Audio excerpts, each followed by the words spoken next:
Assalamualaikum warahmatullahi wabarakatuh. Alhamdulillah wassalatu wassalamu ala rasulillah wa ala alihi wa sahbihi wa man tabi'ahum bi ihsanin ila yaumil qiyamah, amma ba'd.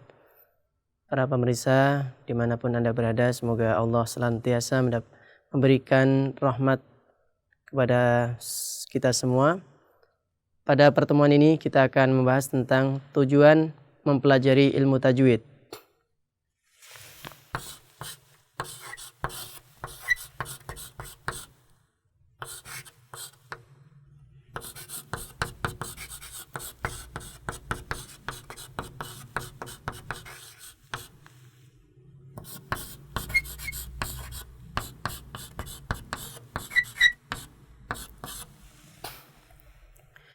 Tujuan mempelajari ilmu tajwid ada dua poin penting, yaitu agar kita bisa membaca Al-Quran sebagaimana bacaan yang diajarkan oleh Rasulullah SAW kepada para sahabat, yang kemudian diteruskan kepada generasi seterusnya oleh para ahli Quran.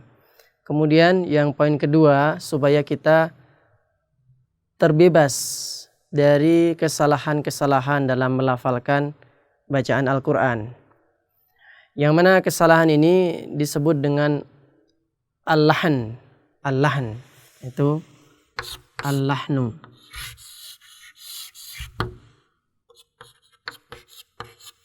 Kesalahan dalam membaca Al-Quran ini disebut dengan al-lahn. Lahn ini ada dua macam. Kesalahan membaca ada dua macam, kesalahan yang besar dan kesalahan kecil, atau kesalahan fatal dengan kesalahan yang agak samar. Disebut dengan satu lahnul jali, al-lahnul jali, kesalahan besar atau kesalahan fatal. Kesalahan fatal adalah kesalahan yang bisa merubah makna, yang setiap orang itu tahu dan bisa merubah makna, ataupun tidak merubah makna, kan tetapi kesalahan itu sangat jelas sekali begitu. Contoh yaitu misalnya adalah merubah harokat. Ini sangat jelas sekali. Misalkan membaca an'amta alaihim dibaca an'amtu misalkan. Ihdinas siratal mustaqim, siratal ladzina an'amta alaihim. Ketika ia membaca salah an'amtu alaihim, ini adalah kesalahan yang besar, al-lahnul jali, dan ini merubah makna. An'amta dibaca an'amtu. An'amta artinya yang engkau ya Allah memberikan nikmat kepada mereka. Kemudian ketika dia membaca an'amtu, yang mana aku memberikan nikmat kepada mereka, tentu ini adalah salah besar. Kemudian yang kedua yaitu merubah huruf. Misalkan khalaqa dibaca halaqa.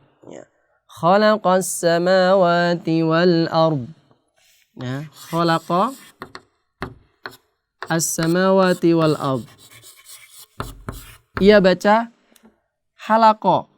Ini tanpa titik jadi halaqa. Halaqas samawati wal ard. Ini kesalahan besar. Khalaqa artinya dialah Allah yang menciptakan langit dan bumi. Ketika ia membaca halaqa, dialah Allah yang mencukur langit dan bumi. Ini tentu adalah sangat besar kesalahannya. Kemudian contoh lagi seperti shin besar dibaca dengan sin kecil. Contoh adalah la in syakartum la azidannakum. La in syakartum la azidannakum. Kemudian ia membaca dengan la in syakartum la azidannakum. Ini salah besar. Nah, syakartum artinya apabila kalian bersyukur Allah akan menambahkan nikmat. Sedangkan syakartum apabila kalian mendem atau dia dalam keadaan mabuk, ya. Sakaro artinya mabuk, ya.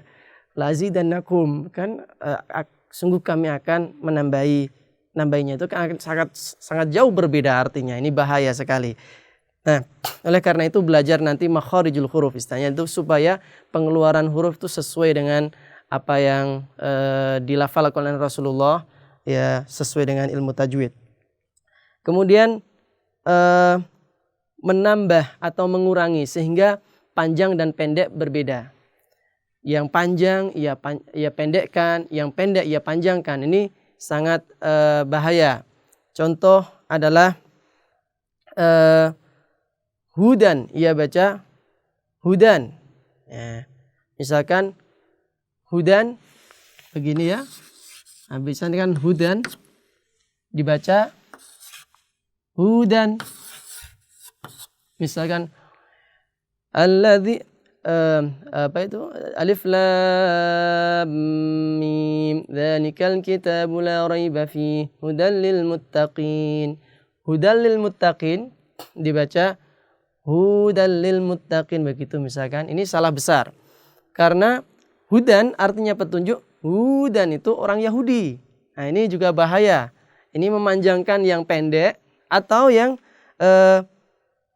panjang dipendekin. Itu juga bisa salah, seperti la a'budu ma ta'budun. Ya. La a'budu ma ta'budun.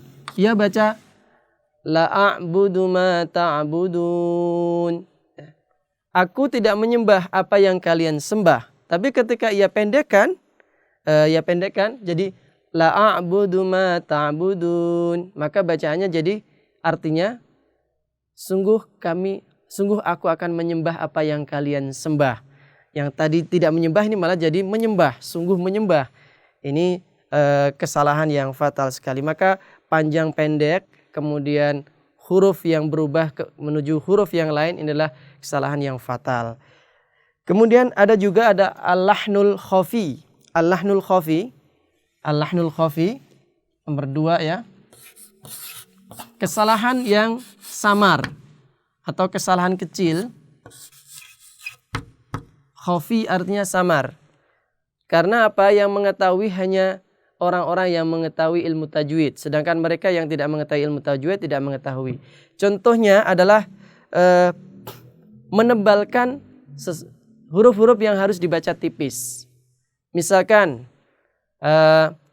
qul huwallahu ahad, ia baca qul huwallahu ahad. Misalkan huwa jadi huwa, huwallah jadi huwallah.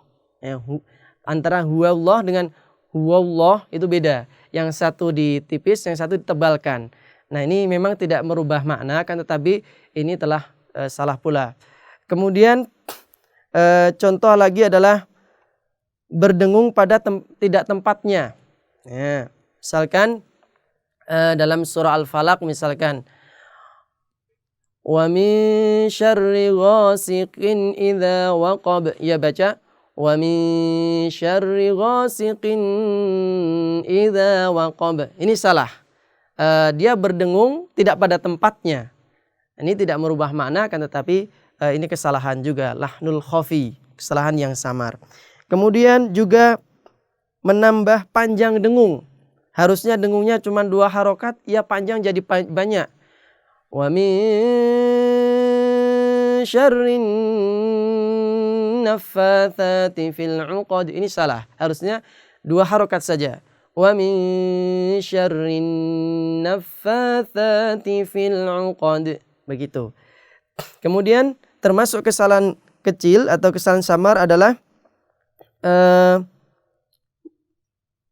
meninggalkan dengung. Nah, harusnya dengung, ia tidak baca dengung. Ya.